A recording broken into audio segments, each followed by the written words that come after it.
এরপর প্রশ্ন হলো, বিবাহ তালাক হওয়ার পর সেই বউ নেওয়ার বিধান কি? তালাকের পর স্ত্রীকে যদি কেউ ফেরত নিতে চান, তাহলে সেক্ষেত্রে তালাকটা যদি ফেরত নেয়ার মতো তালাক দেয় তাহলে ফেরত নেওয়া যাবে। আমি একটা কথা প্রায় বলি, বিবাহ বিচ্ছেদের পর, তালাকের পর 15 বছর 20 বছর পরেও যদি আবার স্বামী স্ত্রী একসাথে থাকতে চান, সুযোগ আছে যদি তালাক দেওয়ার সময় সেভাবে তালাক দেন। আমাদের দেশে সাধারণত তালাক দেওয়ার ক্ষেত্রে আমরা 1 তালাক 2 তালাক না, পারলে শত শত হাজার হাজার তালাক দেই। স্ত্রীকে একা না পারলে স্ত্রী 14 গোষ্ঠী সহ তালাক দেয়, আছে না নাই? এগুলা বিভ্রান্তি। যারা বিবাহ করেছেন তাদেরকে বলছি, আর যারা বিবাহ করবেন তাদেরকেও বলছি, খবরদার, দাম্পত্য জীবনে স্বামী স্ত্রীর মধ্যে যত বোঝাপড়ার গরমিল হোক, যত গন্ডগোল ফাসাদ হোক, কখনো রাগ উঠলো আর তালাক ঝেড়ে দিলেন, এই কাজটা কখনো করবেন না। আমি আমার এক উস্তাদ খুলনা দারুল উলুমের, ওনার কথা প্রায় বিভিন্ন জায়গায় বলি। হুজুরের কাছে তালাকের মাসআলা নিতে আসলে মাসআলার উত্তর দেওয়ার আগে ওনার গদির নিচে যে বেত থাকতো, ওই বেত দিয়ে আগে একদম পিটাই নিতেন।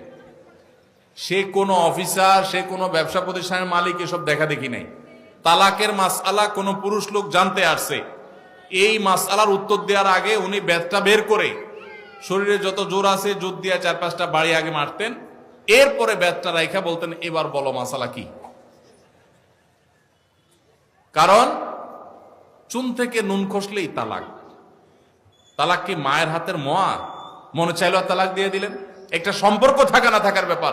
এখানে পুরুষরা যেরকম আছে, অনেক মেয়েরাও আছে, কিছু হলেই বাবার বাড়ি দৌড় দিবে, হইতে না হইতে বলে না তোমার সংসার আর করবো না, আবার বেহায়ার মতো সেই সংসার ঠিকই করে।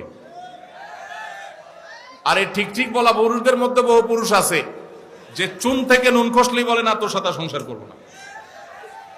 এই ছোট লোকই সবাই করবেন? যুবক ভাইরা যারা আছেন, খবরদার, দাম্পত্য জীবনের প্রথম দিনগুলো, প্রথম বছরগুলো অনেক কষ্টে যায়, বনিবনা হতে চায় না।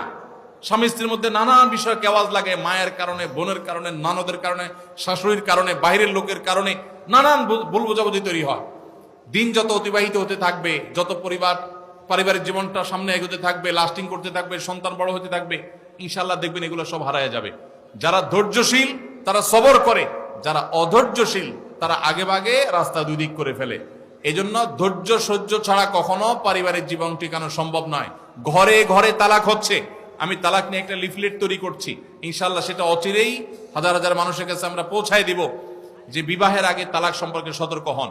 বেশিরভাগ মানুষ তালাক দিয়ে এসে এরপরে চোখের পানি ফেলে, এসে বলে হুজুর দিয়ে ফেলেছি, এখন কি করব।